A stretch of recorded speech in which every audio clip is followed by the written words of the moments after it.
देखिए क्या है ना, बहुत सारी डिसीज़ है, मैं आपको कुछ डिसीज़ बताने जा रहा हूँ।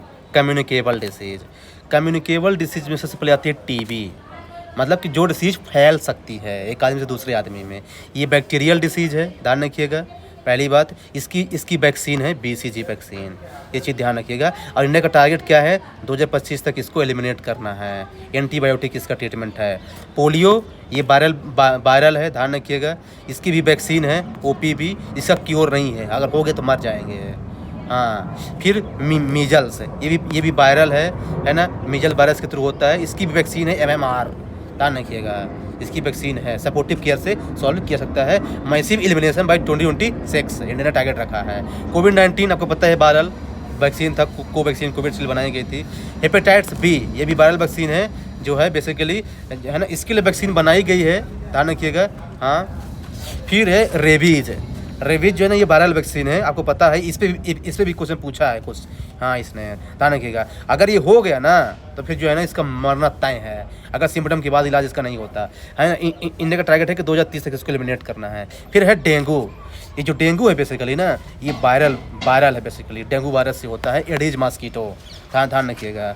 हाँ, वेक्टर कंट्रोल प्रोग्राम में। फिर मलेरिया, ये प्रोटोजोआ से होता है जी, ये प्रोटोजोआ से होता है। एंटी मलेरियल कंट्रोल है इसके, पता नहीं का। इंडिया का टारगेट 2030 तक एलिमिनेट करना है। कॉलरा ये भी बैक्टीरियल डिसीज है, कंटेमिनेटेड वाटर से, तो वाटर अच्छा पीजिएगा।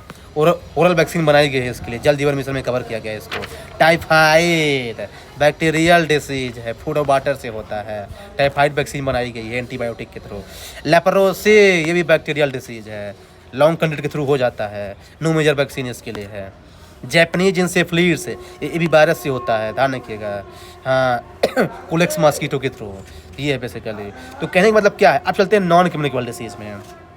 डायबिटीज़, जो बेसिकली मेटाबोलिटिक टाइप की होती है, इसका मेजर रीजन जानते क्या है, ओबेसिटी, जेनेटिक्स, इंसुलिन प्रॉब्लम के कारण हो जाती है। दो टाइप की होती है।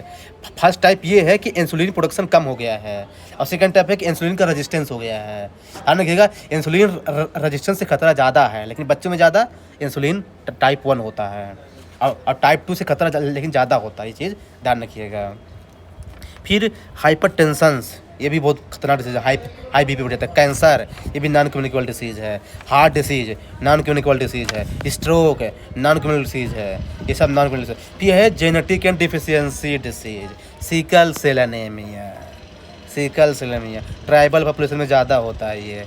थैलेसीमिया, जेनेटिक डिसऑर्डर, आरबीसी का डिफेक्ट, इनहेरिटेड है ये। गोइटर, आयोडीन की कमी से होता है, आयोडीन नमक खाइए। अनीमिया डेफिशिएंसी, आयरन की कमी से होता है, कैल्शियम की कमी से नहीं।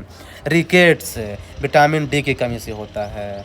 तो मतलब आपको समझ में आया ना कि यूपीएससी वेक्टर बोर्न डिसीज़ कुछ हैं, वेक्टर बोर्न डिसीज़, जैसे एनोफ्लीज मॉस्किटो, जिससे मलेरिया होता है। एजेंट क्या है, प्रोटोजोआ। एडीज मॉस्किटो से डेंगू, चिकनगुनिया और जीका होता है। एजेंट क्या है, वायरस। कुलेक्स मॉस्किटो से जैपनीज इंसेफ्लिट्स से होता है। एजेंट क्या है, वायरस। सैंड फ्लाई, काला अजहर डिसीज होता है, एजेंट क्या है, प्रोटोजोआ। रैट फ्ली क्या है, इससे प्लेग फैलता है, एजेंट क्या है, बैक्टीरिया। हाँ, फिर कुछ यूनिवर्सल इम्यूनाइजेशन प्रोग्राम के इंडिया के द्वारा लॉन्च है, जैसे बीसीजी ट्यूबरक्लोसिस के लिए, ओपीवी पोलियो के लिए, डीपीटी डिप्थीरिया के लिए, हेपेटाइटिस बी हेपेटाइटिस के लिए, मेजल्स के लिए, है ना, रोटा वायरस डायरिया के लिए, पीसीवी निमोनिया के लिए। ध्यान रखिएगा। इंडिया का टारगेट मैंने आपको बता ही दिया है कि टीबी को एलिमिनेट करना 2025 तक, वो बीत चुका है। मीजल्स और रूबेला 2026 तक चल रहा है। मलेरिया को एलिमिनेट करना है 2030 तक। काला अजहर को ऑन गोइंग है। रेबीज एलिमिनेशन 2030 तक है। एनीमिया रिडक्शन करना है 2025 तक, जो चला गया है। और एनसीडी नॉन कम्युनिकेबल डिसीज़ को रिड्यूस करना है, ये SDG 2030 का गोल है ये। देखिए, ये कुछ मैंने आपको बताया है। यदि आपको इतना भी पता है ना, बेसिक अंडरस्टैंडिंग पूछ सकते हैं, आपकी MPPSC में भी पूछेगा, ध्यान रखिएगा।